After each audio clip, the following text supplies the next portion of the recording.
Welcome to Trial by Wine. We take a closer look at crimes that highlight how fascinating humans can be.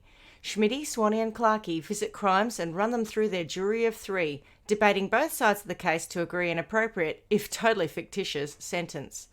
Please be advised, Trial by Wine may include explicit or disturbing content and will include drunken rambling. Listener discretion is advised. All right, and here we are again. Howdy ho! Howdy ho! Howdy ho, childrens! All right. Well, I think we can dispense with what have we been doing, given we just had a 5-minute break from our last episode. I was going to say, are you over COVID? No, not yet, sadly. Somehow I feel much the same as I did in the last episode, yeah. But are we drinking anything different this time? Oh, yes. Ooh. I'm upgraded. What? I'm now on a Coke Zero. Oh, look at you. Graduated from soda water to Coke Zero. Oh, You well. need to calm down. I probably do. Well, similarly, I'm on a Pepsi Max. So Whoa, there that you is go. very similar. We're on a similar path. Wow. What about you guys? One of you has COVID. We have literally just poured the last of the leftovers. Oh. So, Oh, good. yeah. Who knows? We might go on to something else, or we might go, To bed. let's keep Monday nice and just stick on the water. Oh, you got a big week ahead of you, boys. It Yeah. depends on the story that you tell, Carla. Oh, if it's one of that those is- traumatic ones. No, I don't know if it's traumatic. It's I found this story and I am a little bit obsessed with it, but I think that's because I've never heard of it before, and I fear that, well, not fear, I think that both of you will have heard of it because it's an Australian-based story, Oh, nice. and I wasn't here when it was in the press, and it was a big story, so I'd be surprised if you haven't heard of it. I suspect you both have. Not that you're necessarily here, Schmitty. I think you may have been, I don't know, but I suspect for most Australians, it would just be something they had heard of and were aware of. Brilliant. Should we introduce ourselves first, or Oh, should we we just could do get that. stuck into We it? could do that. I'm Schmitty. I'm Swanny. And I'm Clarkey, and And together we are Trial by Wine. Wine. And Diet Coke and soda water. Absolutely, yeah. And COVID. To be perfectly honest, I should be getting sponsorship, shouldn't I? We should get Coca-Cola. Yes, send them a message. If drinking Diet Coke was an Olympic sport, you would be representing Australia for sure. Well, unfortunately, I don't know if you can... Oh, I suppose you can represent more. I need summer and winter because I'm also representing Australia in sleeping. I'm also very good at that. I can sleep anywhere. I can sleep on a Yeah. floor. It doesn't really matter. If there's any motion involved, whether it be, car, plane, train, I'm out. I am the worst person Yeah. to travel with because I'm just asleep. I struggle I'm the same, staying actually, awake, yeah. getting to my kids to school. I'm like, oh, so warm in this car. It's so comfy. And my eyes are, oh.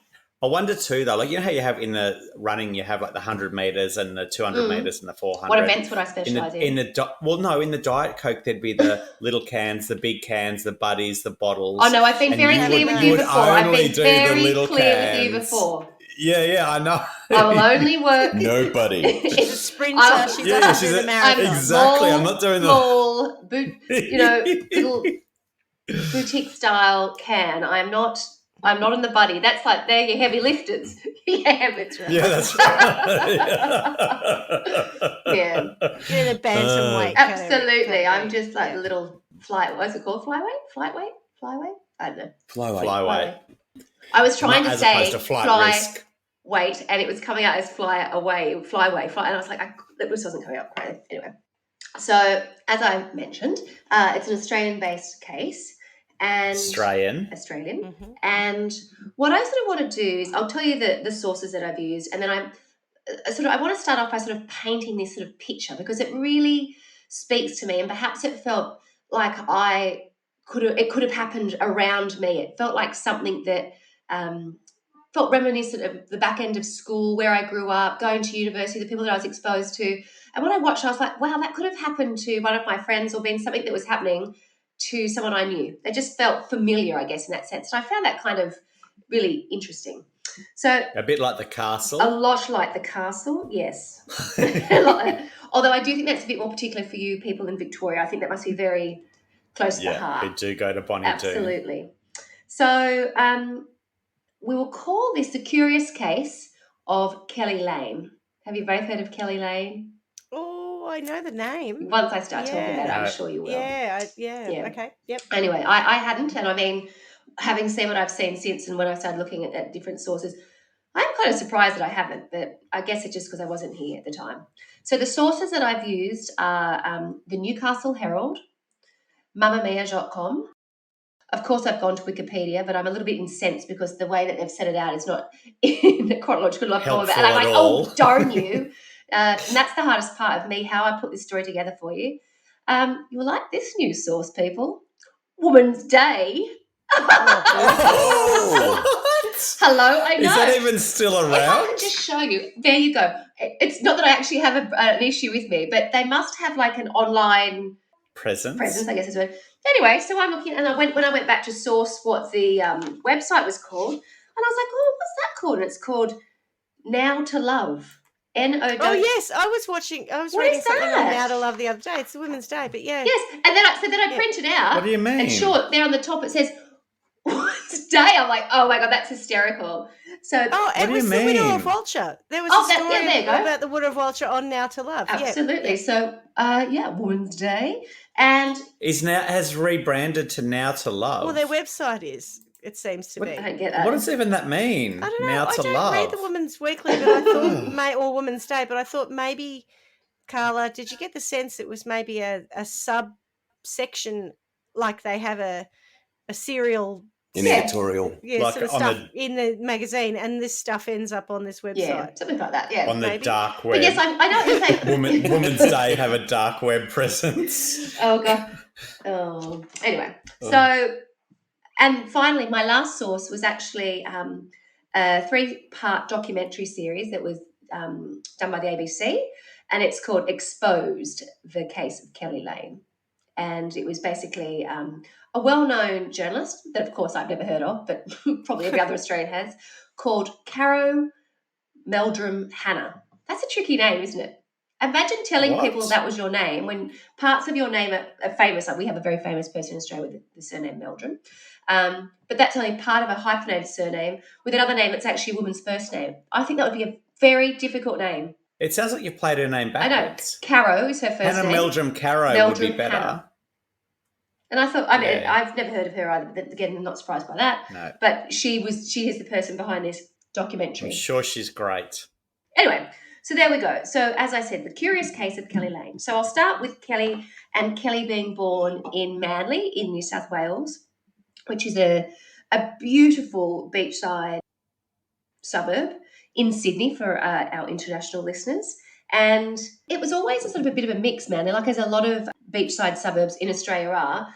A lot of them weren't particularly affluent at different points. You know, people who had lots of money sort of lived somewhere else. But as the lifestyles changed and people wanted to be outdoors more, it became a real mix. So in any of these sort of beachside suburbs, you'd have wealthy people, you'd have the not so well off people, you'd have sports people, but lots of people, a lot of things that drew them to the area would be this sort of outdoor lifestyle. So it's, imagine a very sunshiny, outdoorsy life.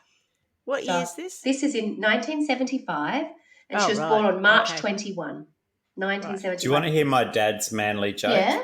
So when Stuart and I met, we went up and visited my dad. He was living in Sydney at the time in Balmain. Yeah. And so he went off to work and we went off and did a bit of sightseeing. And when we came back, he said, how was your day? We said, yeah, it was really good. We went over to Manly. And for anyone who doesn't know, there's a ferry that goes over to Manly. And so Dad goes, so did you get the Manly ferry? And then this is what my dad used to do. So then when we were just like eye rolling, going, I think I'm going to vomit. Then he starts nudging me and going, get it, Manly ferry, get it. I'm like, I fucking get it. Got it the first time. You're going to get it in a minute. Oh gosh. Yeah.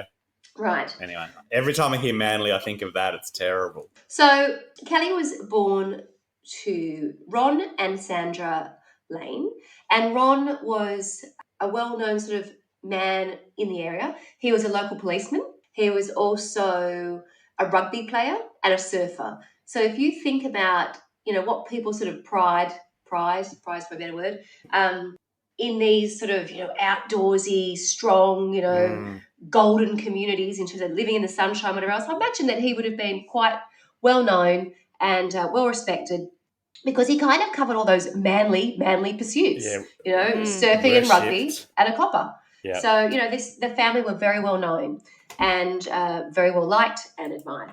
So this gorgeous daughter, Kellie, and Kellie is just a natural athlete herself. And I've seen so many photos of this gorgeous blonde child, golden, skin from being in the sun, fair blonde hair, and who was excellent at pretty much every sport she turned her hand to. But she was certainly in a surf club.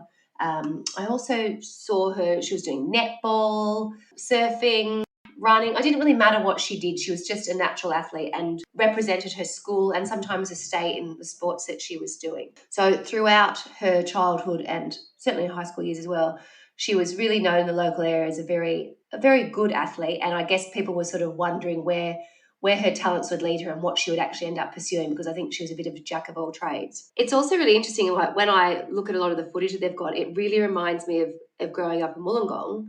And at the time it was like when that whole life-saving movement became really big. Remember that there was Uncle Toby's and the Nutrigrain series. Yeah, Grant so Kenny it was there was Lisa Curry Kenny. Correct. There was a real moment where strong-looking people, it wasn't, clubbies as I would call them, they have a certain look. Lots of them look like swimmers. They've got the big shoulders, teeny tiny waist, really strong, but not thin little, weaklings. No, They're athletic. very athletic, and big people. It's not like if you put them on the scales, they'd weigh a lot. They're big, muscular people, but they've got incredible physique. So I'm painting that picture. So that is very much what Kellie looked like by the time she was, like a late teenager. And she ended up pursuing water polo. And she was very, very good, certainly, local and state level. And it was the sport that she pursued and was brilliant at. And I've seen people interviewed and they always said that she wasn't the greatest, but she had absolute grit and she was unstoppable because she just... Competitive. Absolutely. It was all about that real guttural kind of, I'm not going to stop. She could just literally... Mongrel. She She could had switch mongrel. up off. Yeah.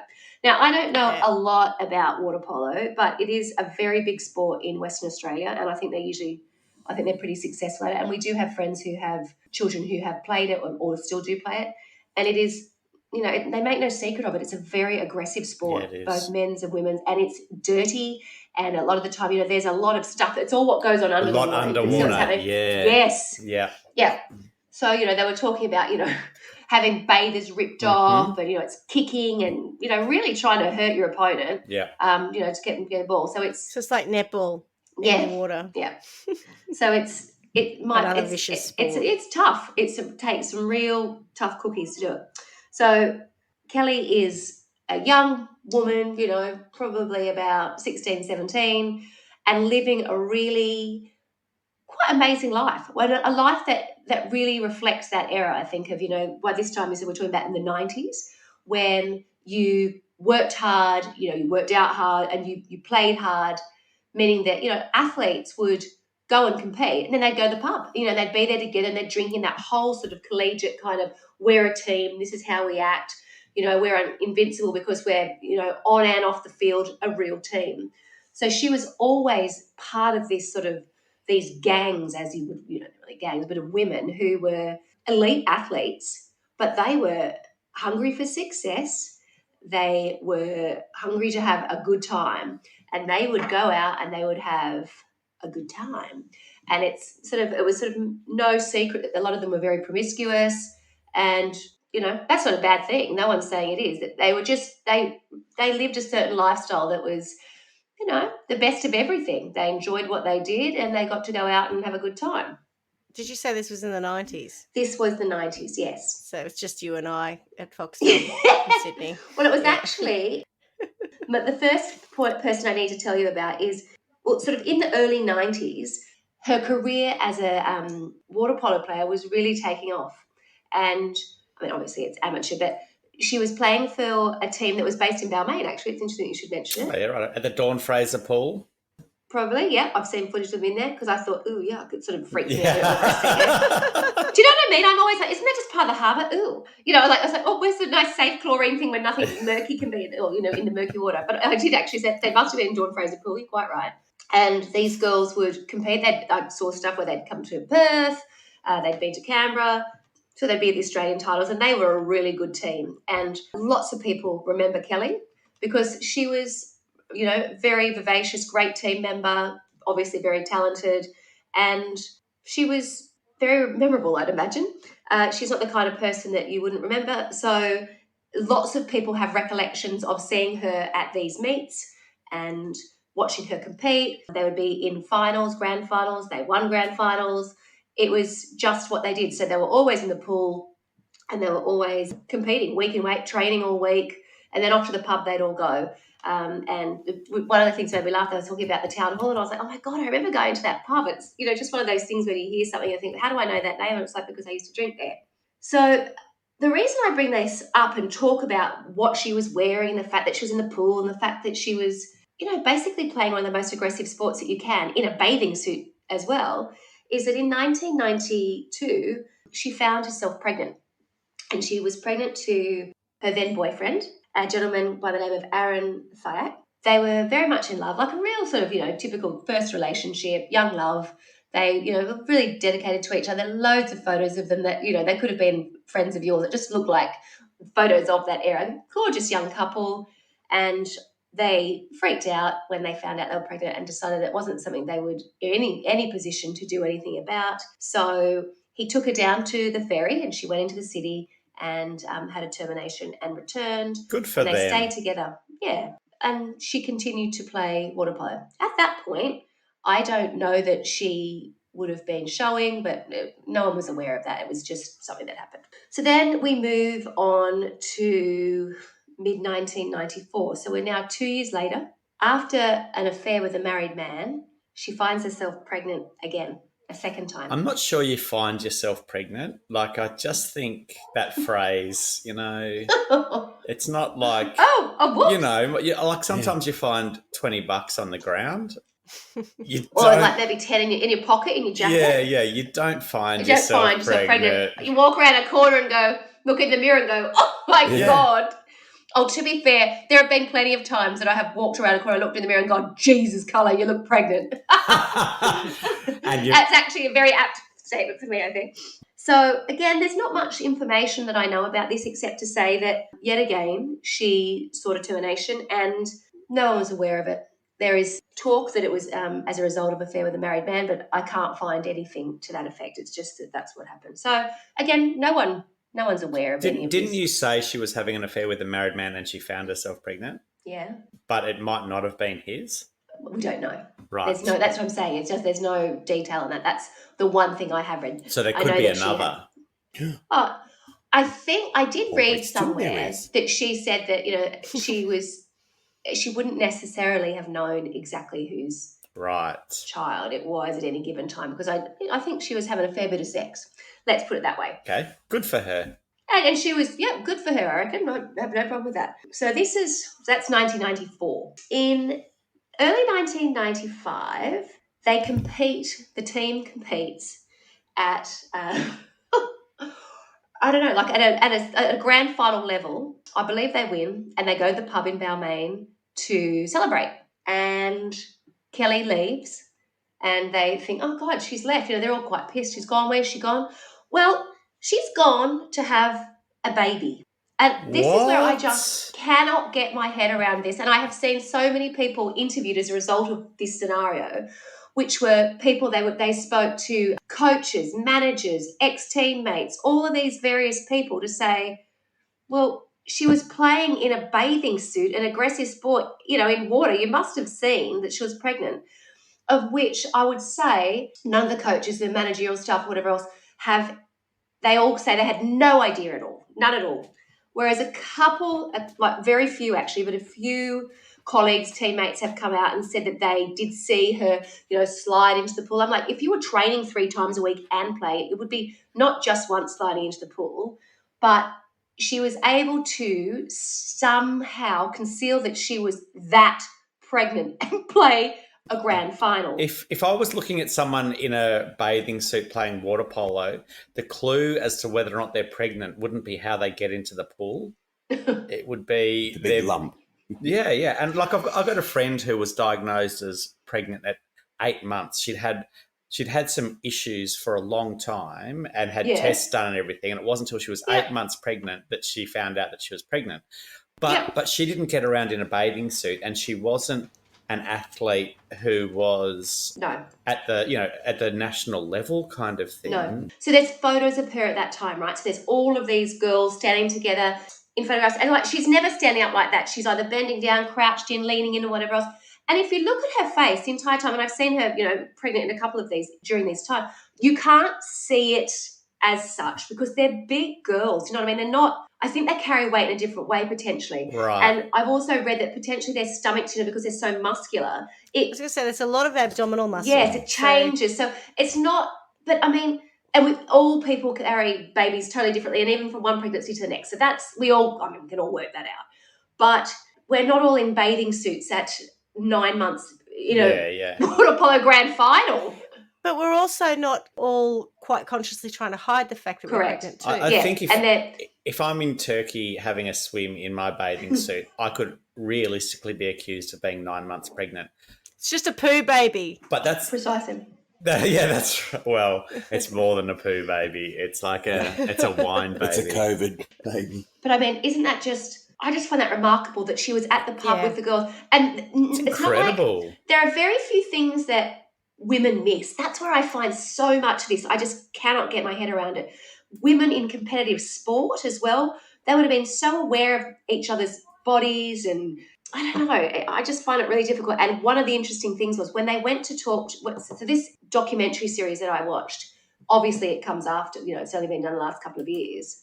And when they contacted all of the girls that she'd played with, like so many of them were like, nah, hung up, no, don't want to be involved, don't want to know, don't want to know, don't want to know. And I don't know why that is. I don't know if it's because they don't like Kellie as a person, what's happened, if they don't want to be involved, or they were able to literally turn a blind eye and they were sort of part of this thing where they just didn't care because they were winning or it all, beggars belief really. So she's pregnant, right, for a third time. This time there has not been a termination. And where are we? We're in 1995. And sorry, she doesn't know who the father is, or she does? Well, I'll tell you that. Kellie, she has a boyfriend at the time. 19-year-old Kellie Lane gives birth to her first child at King George V Hospital at Camperdown in Sydney. She had just played the grand final of a water polo competition, and I mean just that afternoon. The baby is quietly and lawfully adopted out, and her boyfriend at the time, Duncan Gillies, is named as the father, but that was without his knowledge. So what we're being asked to believe here is that this girl has played a water polo final and just got herself off at 19 years old to a hospital in Sydney, just turned up at casualty and said, I'm going into labour. When you say what we're being asked to believe, like that's fact though, isn't it? It is. Yeah, but right. I mean, it's just... It's what we're being asked to believe. That's what all of this stuff, it's like... It's not fake news. I mean, it would take... This is where it comes down to, and I've heard her speak of this, and she says a lot of what happened and the way she handled certain situations were she was so used to having to be so tough and being told what to do and respect coaches and perform and do things in a way that she just handled things in a way I think that potentially... I couldn't have coped. Do you know what I mean? I just would have been in pieces. But she just took herself off to a hospital down the street from the pub and had a baby, was missing obviously for a couple of days. And I just don't understand a lot of this. And then she was able to lawfully adopt a baby. Well, I am adopted, and from everything that I can cover and friends who are trying to adopt babies and things like that, it's quite complicated. You don't just rock up and go, oh, here's one, add it to the pile of to be adopted. Do you know what I mean? For all you know, that she'd organised that prior to actually giving birth, though. I don't think she did. Yeah, I really don't think she did, because they had to go back through all the records.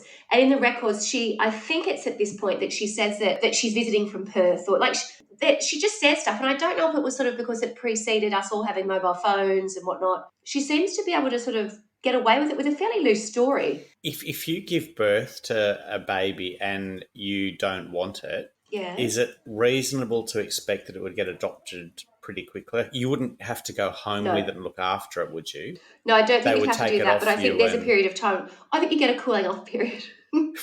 So, for instance, in my situation, there was a cooling off period. So my natural mother knew that she was going to adopt me straight up. Yeah. She wasn't in a position. She had other children, but she wasn't in a position to keep me. So I was kept in the hospital for 6 weeks. Yeah. But I don't. But is that what that was happened more here, about, or is that? I don't know. Yeah. What I I'm don't know. wondering is it just that she gave birth and went, I don't want it. You're going to have to adopt it, and they went, all right, we'll. And the baby was in the hospital for a And while. so yes. I guess so.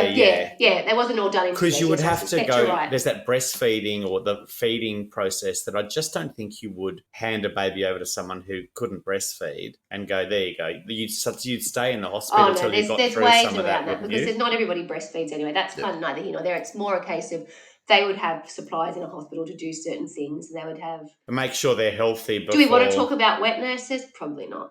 Nice. I don't know if they had wet. Yeah, anyway. Bitty, have you seen that in Little Britain? I forgot about that. I had forgotten about it. Oh. Bitty. Bitty. Oh, stop. So it. now, so gross. so she's been successfully able to adopt this baby. So now she's 19 years old. She's competing at a national level, and she's been pregnant 3 times and had 1 child. And apparently, no one knows. Okay, no one.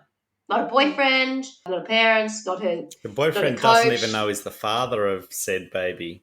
No. So Well, he's been let's named assume that as- she is concealing it to a certain point. I mean, she mustn't look overtly pregnant, but You know that she has stuff to you put on have your something. face called concealer? Can you get one of those for pregnancy? Baby concealer? Yeah. Well, I'll tell you what, if that were the case, I'd have bucket loads of it here to cover that up. We're talking early 90s, and, the fashion of the time were like Correct. high-waisted jeans Correct. and Baggy tops. blouses and baggy tops Yeah. and things like that. So I think dressed, it would have been pretty easy to conceal the pregnancy. Not in a water I've seen polo photos team, of her. no. Not in the bathers. That's where it gets tricky. Yeah, Because then you think, gosh, and then there was a woman who was interviewed who was, I think she was an ACT coach, and she was happy to be interviewed, and she said, I knew she was pregnant. She said there was talk of it. There were people talking about it. And she said, I remember saying something to their coach, who was a male, saying, what's happening with Kellie Lane? And he's like, I don't know what you're talking about. And he said, I've heard that she's pregnant. Oh, the lady said, I've heard that she's pregnant. And he said, I've raised it with her and she's not. End of story. So, I don't know. Yeah, right. So she's just denying it regardless and probably doesn't. Well, anyway, super but the pregnant. same people, the same people when interviewed, the coach and that, they're saying they had no knowledge of it. This is another coach from another team saying, I asked. Yeah, so who right. knows what was really right.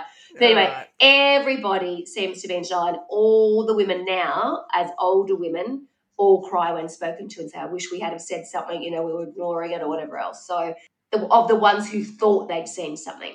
But no one said anything. No one walked up and said, are you okay? Or are you... Yeah, no one. Are you up the Are you duff? bloated? Frida, you slack-ass smile. What have you been up to? I mean, Are you... it's puberty blues. I mean, the girls are manly. It's not like they're going to be angels. You know what I mean? They're gone to McKellar Girls' Home and, no, not at all. This is not little ladies that lunch. This is like athletes who, rough and tumble, like to drink, like to have a root. They like their life. Like to have a root. Yeah, I think they did. I think she would have said that stereotype, isn't it? It is a little bit like that. They're competitive and, they're probably like... Competitive in the pool, competitive in the bed. Correct. And a lot of them, it would appear, had partners who were athletes as well, the rugby players. Yeah, right. The other water polo players. It was, it's a real scene. Not that I would ever know, but from what I've seen when I was at uni and been around those people, absolutely, they kind of sit together. Why wouldn't they? Okay, so 95. Now we need to move ahead to 1996. And in early 96, Kellie gets a job as a teacher at Ravenswood, which is a private girls' school in Sydney. And they love her. Could you imagine? Here's this, young, attractive. She's a PE teacher. Correct. Is that what she's teaching? Yep. So she was at the University of Newcastle for a while, but I don't think she actually ever graduated.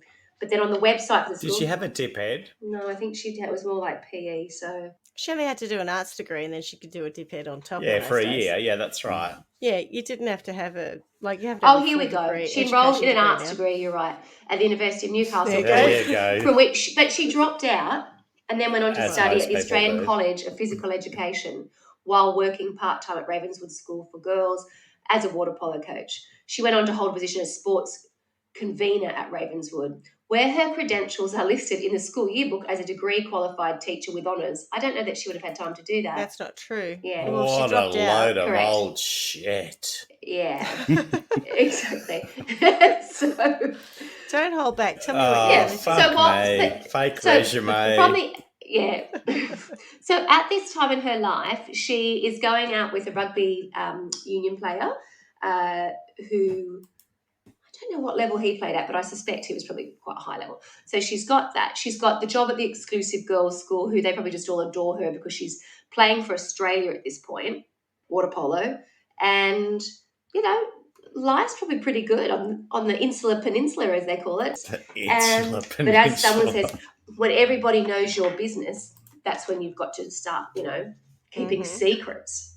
At this time in 96, she actually travels to Canada, the end of the year, where the Australian team win a silver medal. So she really is at the top of her sport at this point. And then on the 12th of September in 1996, same year, she gives birth to a daughter. She finds herself pregnant again. Why can't she just use condoms Doesn't- like other Maybe. Or go on the pill. It's very weird. I reckon what's happening is that the women water polo sides are playing after the men, and the men are ejaculating in the pool, and she is super that's it. fertile that she just finds herself Yeah. pregnant. Mm. And the chlorine doesn't kill the swimmer. Yeah. That's You right. know, it's so soon after. Like, it's got to be something like that, because surely the alternative is just ridiculous, as opposed to my theory, which is not ridiculous. Really Yeah, sound that's and right. quite scientifically that's proven right. to have happened It's- on many Yeah, occasions. we've all know people who've had that. So Swanny's not in. There's not even listening to that. I wasn't even listening to it, to be honest. I'm trying to get my head around the delivery of this baby. What did you say? Was it worth repeating? It doesn't matter. It's fine. Is it a laboy birth in the pool? What did you say? What did you say? Was it worth Good repeating? best. It's the best bit. Unlikely. Oh, darling. Yeah. Unlikely. Continue. All right.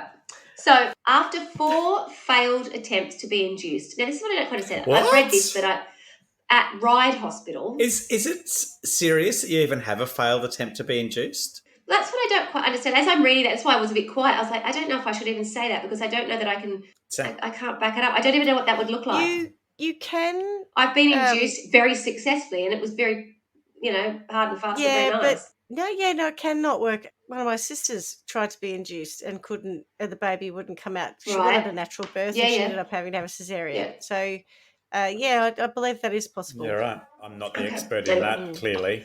I don't know. There's a switch here. She's in Ryde Hospital, but the baby, and the baby is called Tegan. Tegan Lee Lane was delivered at around 38 weeks at Auburn Hospital. So that was on the September the 12th, 1996. So she was, I think, 20 at the time. Yeah. 2 days later, she leaves the hospital and she actually goes to a wedding that afternoon with her boyfriend. And she turns up at the wedding and there's footage of her, like it's filmed when they walk into church.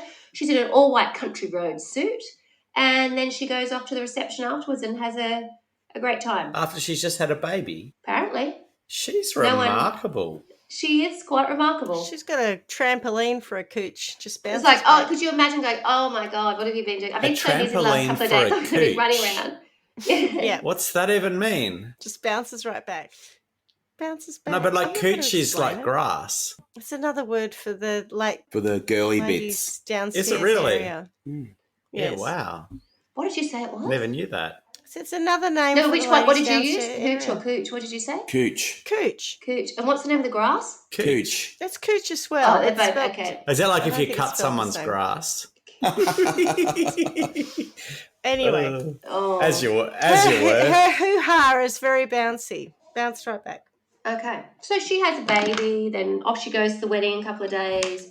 Where's the It's baby? Tegan. Where's Yeah. Tegan? Well, I don't know. Where's Epony I don't know. Ray? Where do you reckon Tegan would be? I don't know. Why do you even bother naming a child if you're not even? I reckon- Well, gonna it's interesting pay that none of the attention other to it? babies had names. I don't know why this one does. I reckon Yeah. Tegan's in her pouch. I don't know why Tegan has a name, but Tegan Tegan's has in a her name. pouch. So anyway, let's not dwell on that. Let's just keep going move on? So she, Okay. so she's back to life again. Well, not that she ever stopped. She was probably doing something 5 minutes before she had this baby. She's and then back to life again. I missed the bit where she died. I didn't mean that. I mean back to Back in Yeah. the pool. back to probably going out and finding someone else to impregnate her. Yeah, so she's got a boy. No, but she's got a boyfriend throughout all of this. Right. She's still with. She turns up to the wedding with Gillies, Duncan. And then I'm going to ask you just to move forward slightly. So we've gone from 96 and now we're in 1999. 3, 4, 5. Okay. 1, 2, 3, 4, 5 we're up to now. In 1999. What? She's pregnant again? 25 weeks pregnant with her third child, but fifth pregnancy. Kellie Lane flew to Queensland to seek a late-term abortion. She was refused due to the fetus being at a visible gestation. And then 3 months later, in May of 1999, Lane gave birth to a boy who she decided to put up for adoption, as she'd done with her firstborn child in 95. Lane advised a social worker that this was her first child and that Gillies was the father. Gillies denied the claims. It's like termination, adoption, baby don't know, adoption. That's who we're currently at. It sounds like music. You've got a termination, adoption, baby, adoption. Just playing the piano. Yeah. It's all a bit hard to follow. But interestingly, as a result of having that baby, when they go through the adoption process, docs discover that Lane, they discover her previous pregnancies, and they try and get in contact with her to discuss this. And that's when sort of a series of lies, and then she can't be contacted and whatever else. And there's this one man who is just doggedly thinking something's not right, something that's not right. And he tries to find her and says, there's a baby missing. This doesn't add up. One man who's connected to the health profession or just some random? Yes, to docs. Yeah, right. Okay, no, gotcha. he's a... Department of Child Services. Gotcha. Gotcha. Of Child Services, Yeah. And so he ends up contacting Manly Police, and he also formally files a missing persons report for baby Tegan. Yeah, correct. Right. So that's 1999. And what then sort of starts to happen is it's never sort of like a seamless process. And what you find, so on the documentary, they really start to focus on what was happening at Manly Police Station at the time. And you've got to remember that Kellie Lane's father was a policeman in the area, remember? And had been for a long time. Yeah. So they were well known. Everybody knew the family.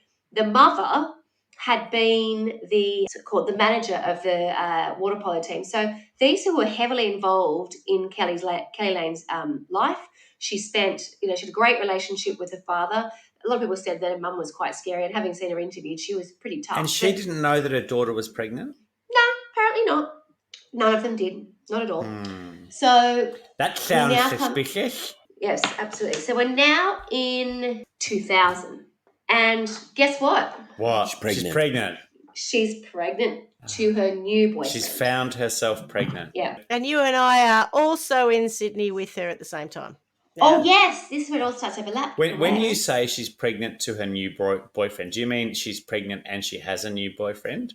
Or is she actually pregnant to her new boyfriend? I don't know the difference to what you said. Well, one of them, did the boyfriend produce father. the child? Yeah. Oh, I don't know. Yeah, correct. I think that. Happened to be going out with her when she got pregnant again. Yes, because I think that there certainly seems to be some question marks over all of the time that she was certainly a little bit unfaithful. It was another water polo baby. Gillies.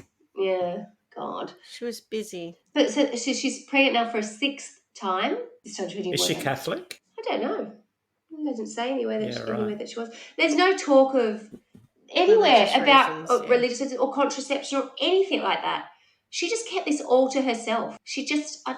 Well, I don't think she did. Like she... Well, yeah, gave she's it, right. gave it Somebody must have noticed something. I think her flower wouldn't look... It would look like a rough flower by now, wouldn't it? Moving right along. In February of 2001, so I said that she was pregnant at the back end of 2000, an investigation begins into Tegan's disappearance. And in her first interview with officers in Manly, they do not realise that she's actually 7 months pregnant then. So she, she does wear baggy clothes. She is a big build, all of those things, but they haven't got any idea either. And then she does go on to have that child, and she keeps that child.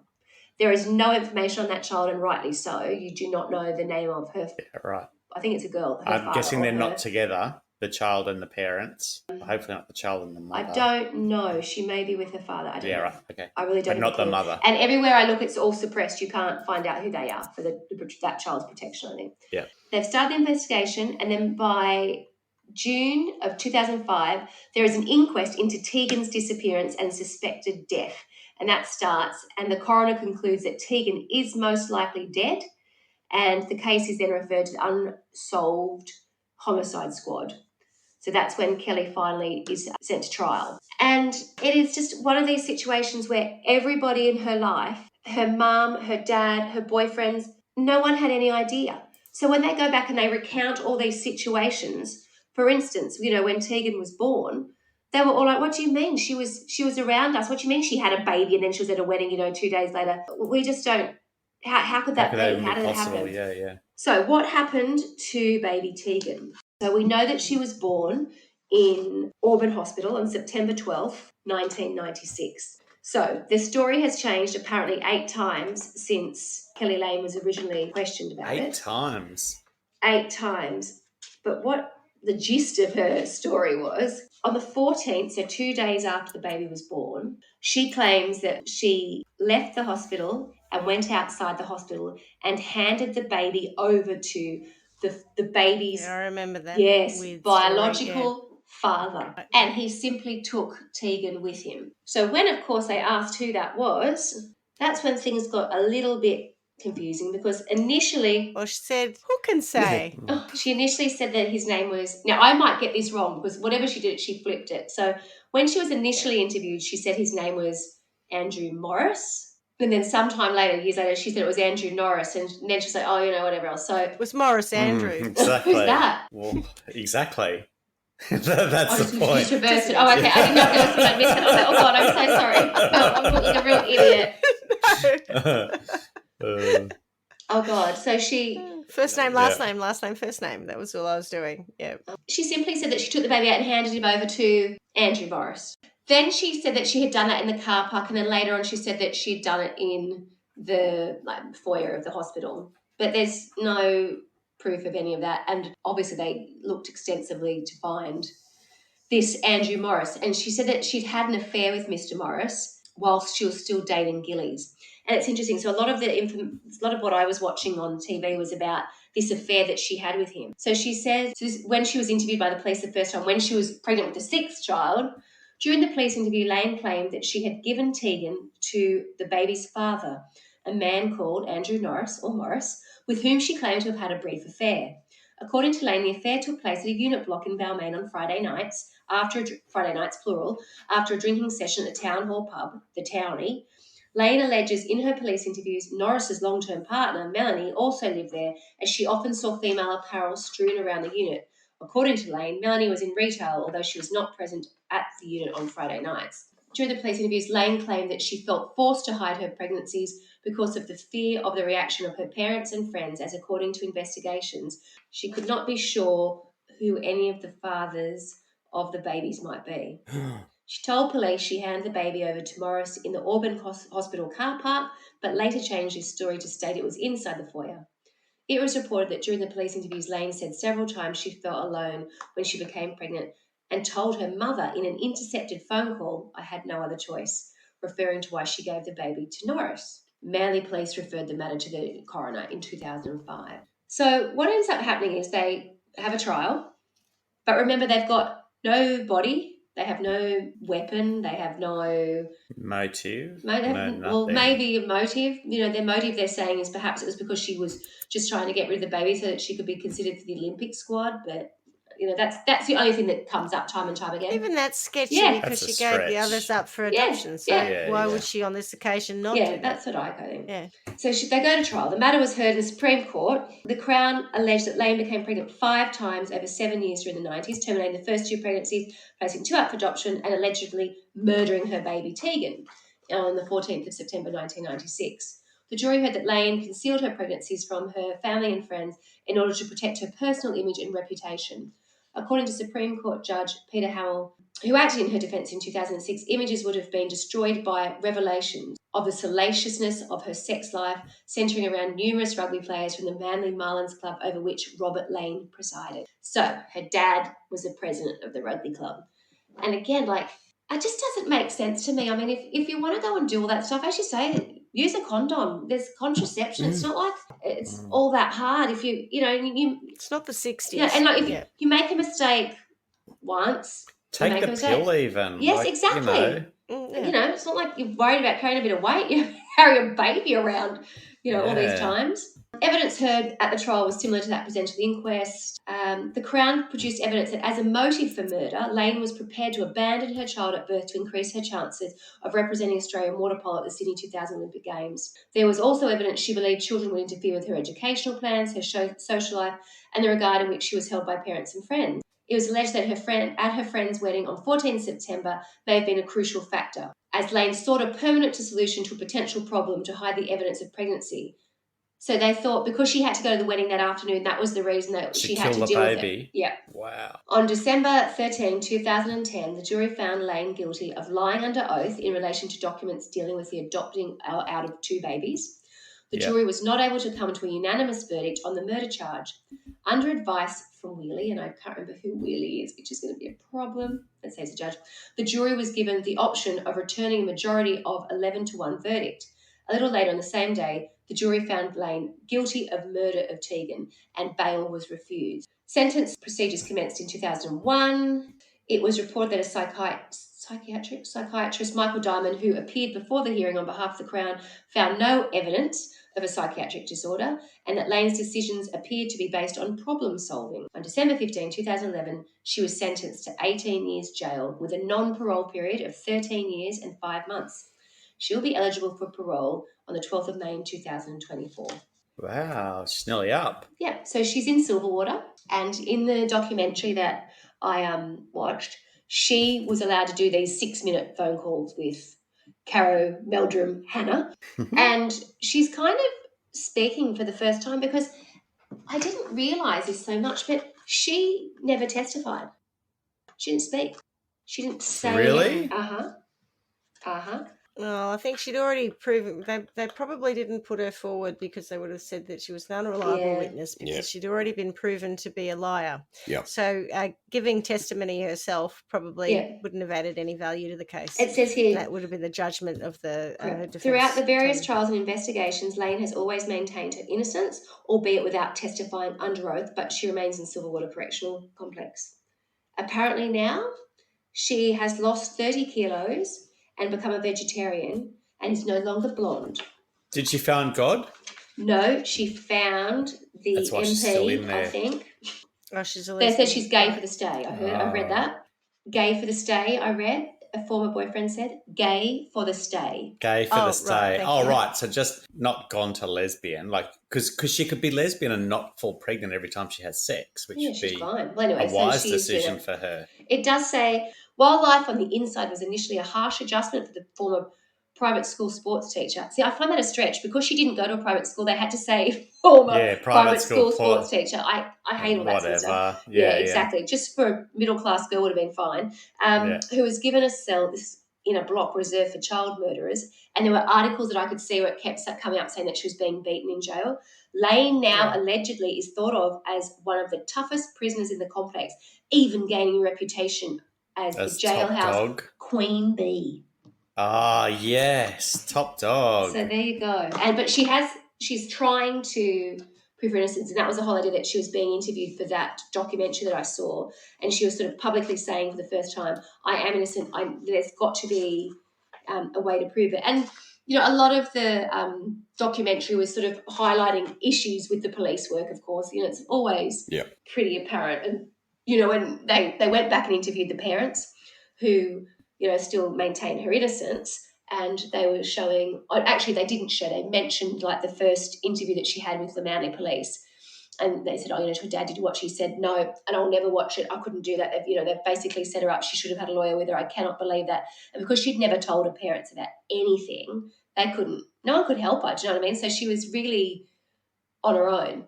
So there is so much more to this story, and could go on for hours, but I didn't really want that to be the case. I just wanted to tell this story, which I just find it's an incredible remarkable story. Really, I really do. And because I had no idea, I didn't know what I was starting to watch, what I was starting to get into. Do you know what I mean? I thought, all right, I understood that there was a baby that got missing, but it's the context of all the pregnancies either side and around it, and the life that she was leading. That's what I find fascinating, that it could all be undertaken in such a public forum, in such a, when you're pregnant, I don't know how you do it that often, and and do what you do as your day gig, to be a world-class international water polo player. After all the stuff that you've read, do you think she's guilty?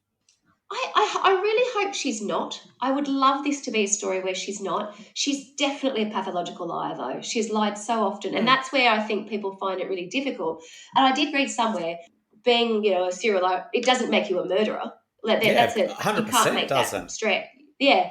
So I don't know. How can you sentence someone? I mean, it feels like there's so many inconsistencies with one country, one court. With all the different cases that we look at. I would have thought this would not have necessarily been a murder charge because they don't have no baby, no weapon, no real motive. There's speculation, of course, about what the motive. So she's been. in hospital, and they say that she says that she handed the baby to someone. Was that as she was checking out of the hospital? No. Well, the morning of the day she checked out. So that was on the 14th, she said, yeah. In April 2011, following her conviction for murder, a Sydney taxi driver, I love this, at this point, a Sydney taxi driver came forward and alleged that he drove Kellie to an area of bushland where she abandoned the child. What? The man is said to have contacted, I love this. The man is said to have contacted Sydney criminal lawyer Chris Murphy. He's the celebrity one, right, that everyone goes to get off everything, I think, and outlined a series of events that took place on September 14, 1996. He claimed he picked Kellie up from Auburn Hospital, at which point she was carrying a newborn baby. Kellie is said to have asked him to stop on River Road on the way to Manly, where she allegedly left the baby. He told Murphy that after he dropped her off, I presume he means at her final destination, he noticed she'd left a baby bag in the car. When he reminded her, Kellie allegedly said, "I don't need it," and left. The taxi driver then said he drove back to the area of bushland and found a baby girl lying next to a tree with a bottle beside her. He said he left her in the care of another woman who insisted she would mind the baby. What? Kellie has denied his account. I'm like, what part of that is right? I went back. I let her leave the baby. Then I took her to her final drop-off. Then I said, I'll take your baby bag. I don't think she would have had a baby bag, would she? If she had gone into hospital totally unprepared with nothing, she wouldn't have had a baby bag, Wouldn't have thought so. I find that hard to believe. No. And then why did he then leave the baby but drop her off, and then he went back? And who's this other woman who just turns up next to a tree in the bush going, okay, don't worry, I've got it from here. And he goes, okay then. As long as someone's She's the mother of the forest and she looks after all the newborns and like what? So I presume that never went any further, but that's, and very after she'd been found, albeit random, but that's just someone wanting a bit of attention. But how crazy One is other that? question. What's the deal with the 11-1 conviction? Is that normal? I would have thought that's not. I always thought we had to have unanimous decisions for murder. Yes, I've never heard of such a thing. I didn't really understand what I was even reading when I was reading that. I was like, why did you was it not working in your favour? So you went, actually, we'll change it. It's not, 3-2. It's got to be 4-1, that kind of thing. I didn't understand that either. That's weird. I wonder where else I could find more information on it. But yes, it does say the jury was not able to come to a unanimous verdict on the murder charge under advice from Wheelie. I need to find out who he is. That'd be a judge, you're right. The jury was given the option of not finding her legally guilty. Yeah. We'll just change the law. You can, 11-1. How about 10-2? Well, if someone gave you that option, would you have thought, he really wants us to get this sorted? I reckon we better do it. All right, a little later on the same day, surprise, surprise, the jury found Lane guilty of murder of Tegan. So there are, I don't know what you'd call them, bodies with people who look at crimes who they don't think have been investigated correctly or like the Justice Project. And they are certainly representing her. But I mean, she hopefully, I say hopefully, I find it all very bizarre, but who would you like to sentence someone, Schmitty, Clarkie? What do you think? I think you're right. It is a very curious case. It is. I kind of, when I was sort of thinking about how am I going to present it and what do I really want to ask of you, at the end I just wanted you to be as baffled as I was in one respect, because I'm just so blown away by this with case. What you've said to me, if I was on the jury, I reckon I'd go she's innocent, unless there's bits that that that Obviously, maybe you yeah. didn't get to talk about, which is fine too. But Yeah. it just sounds like there's no, like, she's got 2 terminations, which in my view are not murder, and I know other people have different views on that. Yeah, I don't think they She's are had either, a baby and adopted it out, then she's murdered Yeah. a baby, and then she's had a baby and adopted it out. So the inconsistency, And had a baby and kept it. the Yeah. inconsistency is the one that is missing, that we're alleging that she murdered. She's got no history, in my view, of doing any of that. She's got a history of doing a whole lot of things that you could or you may or may not want to judge her for. Yeah, she's a root rat, you know. Good luck to her. But Good luck to the her. baby that is missing, I don't see that as, with beyond reasonable doubt, as being murdered. And therefore I kind of That's where I go, feel. what? I don't know. I'm not No. cool with that.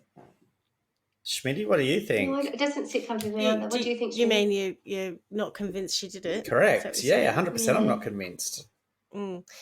Just on your other question about the 11 to 1. So in New South Wales, whilst the law does state that we generally would look for a unanimous vote, if you have a hung jury, which is basically where you cannot get a unanimous vote, the judge can provide the jury with the option of going 11 to 1, which is called a majority.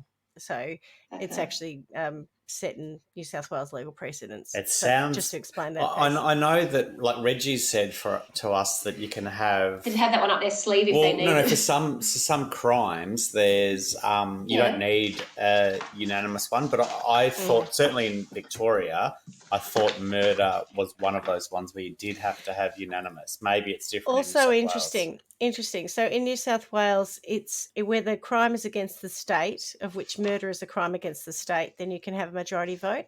But if it is a Commonwealth crime, a crime against the Commonwealth, which has got different criteria, then you'd have to have a unanimous vote. So it's just weird. I feel like differences, murder's yeah. a crime against the victim, not yeah, the state. I think it's who's bringing it. I'm not sure. Yeah, of course. Who's representing? Yeah. I'm a bit torn on it too, because it feels to me like there's something nefarious underneath it all that no one's got to the bottom of. And I'm going to cast some nasturtiums here, but, you know, like that whole, the power base of the family with, you know, like her behaviour is weird. Her lying is weird. She's grown up in what sounds like a very controlled environment with all, you know what the sporty, very people successful, are. very push, push, absolutely. Your mum's the manager, and the mum, whoa, she was, hold no prisoners. She's scary. And everyone in that area, in that sort of sphere, is similar. So hiding a pregnancy doesn't surprise me. Doing it as well as she did surprises me, and that people say that they didn't know about it surprises me. They probably did and turned a blind eye.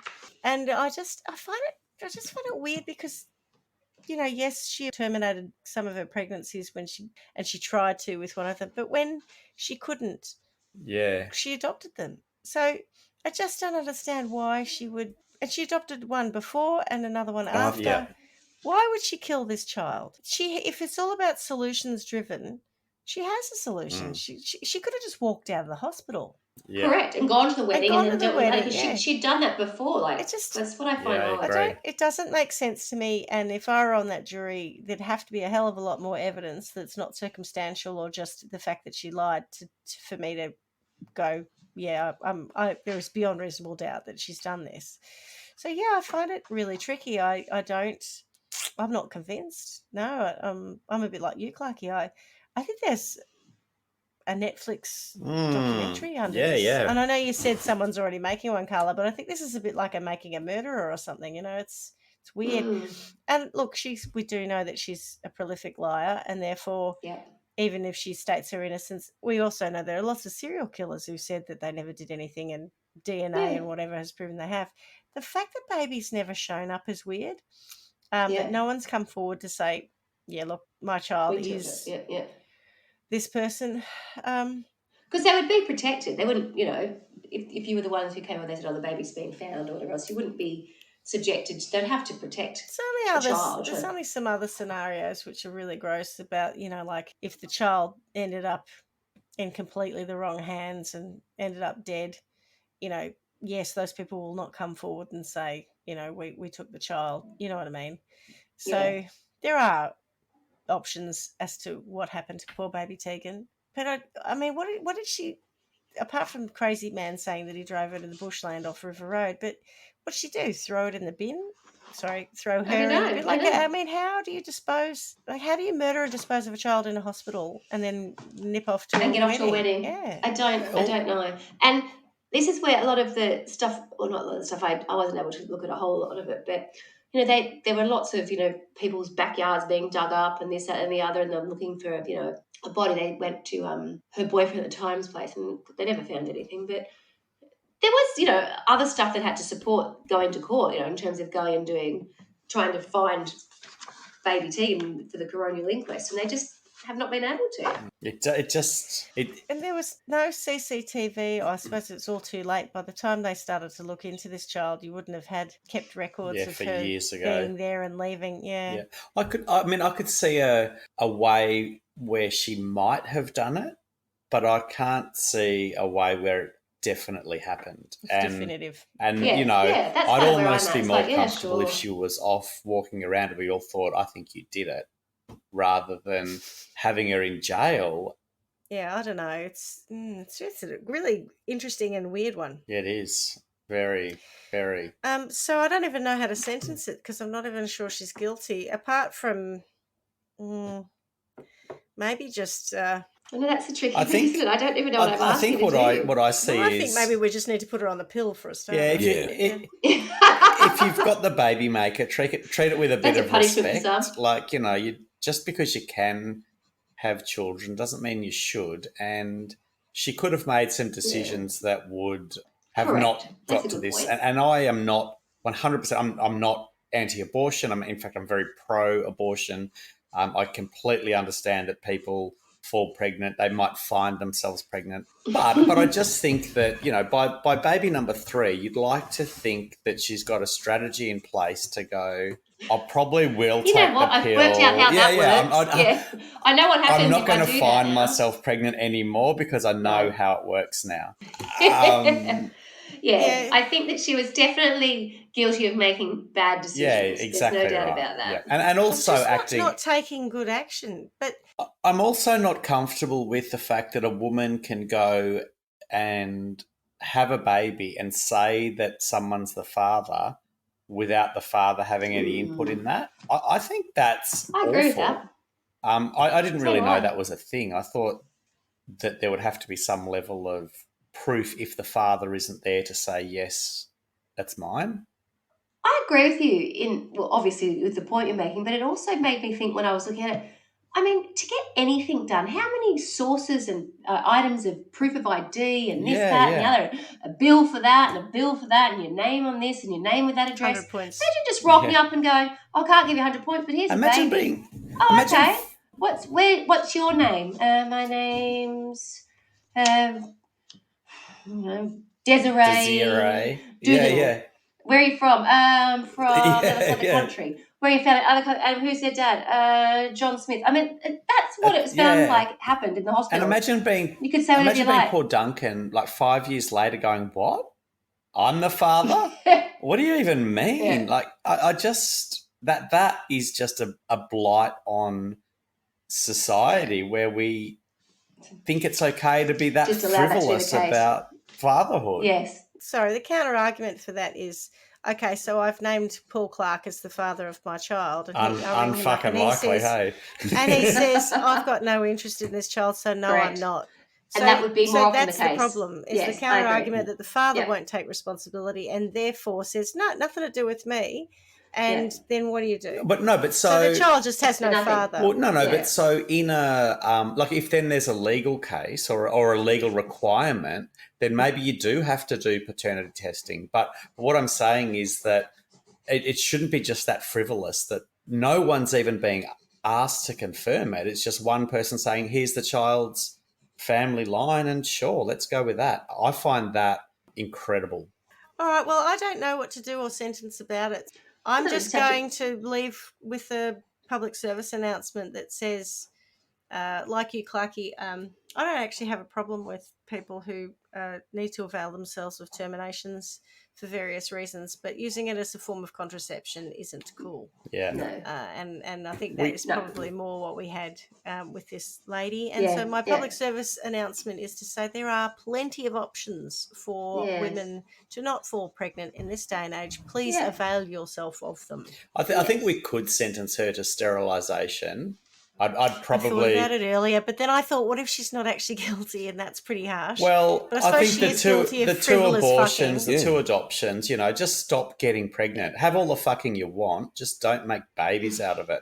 So I'd go that. Yeah, maybe. Or I could sentence her to a future of only lesbian sex, and that's just to stop her getting pregnant. That's not I don't care whether she's lesbian or not. You're not but casting she's- dispersions no, on. no, go for you, lesbians. Good for you. I just think that just don't have babies as a result of your sex if that's what you want to do. Like, because that's the problem. She's having babies from her sex, not the fact that she's having sex. Yeah, just deal with that. Fuck.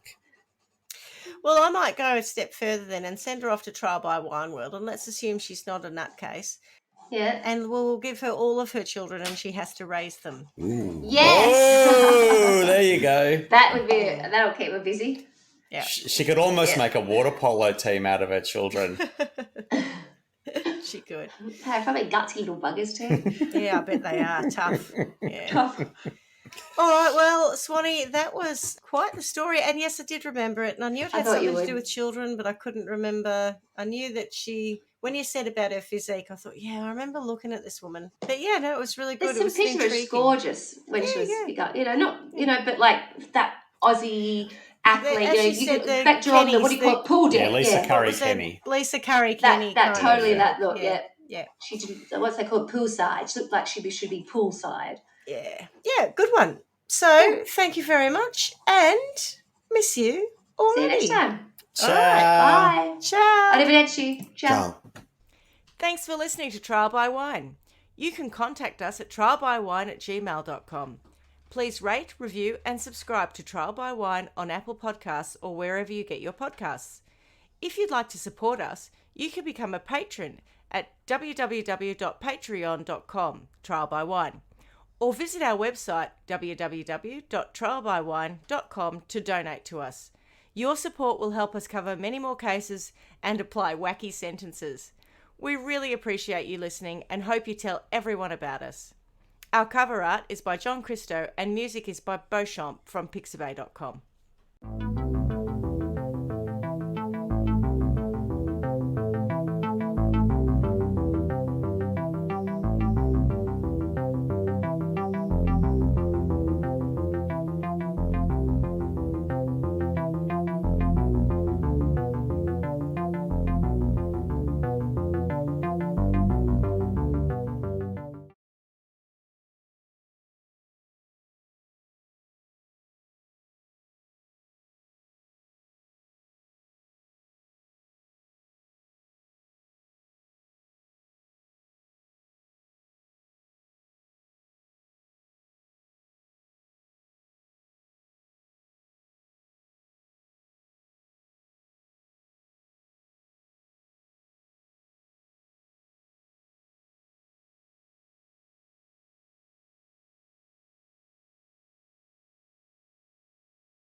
one. So thank you very much and miss you already. All right. Ciao. Ciao.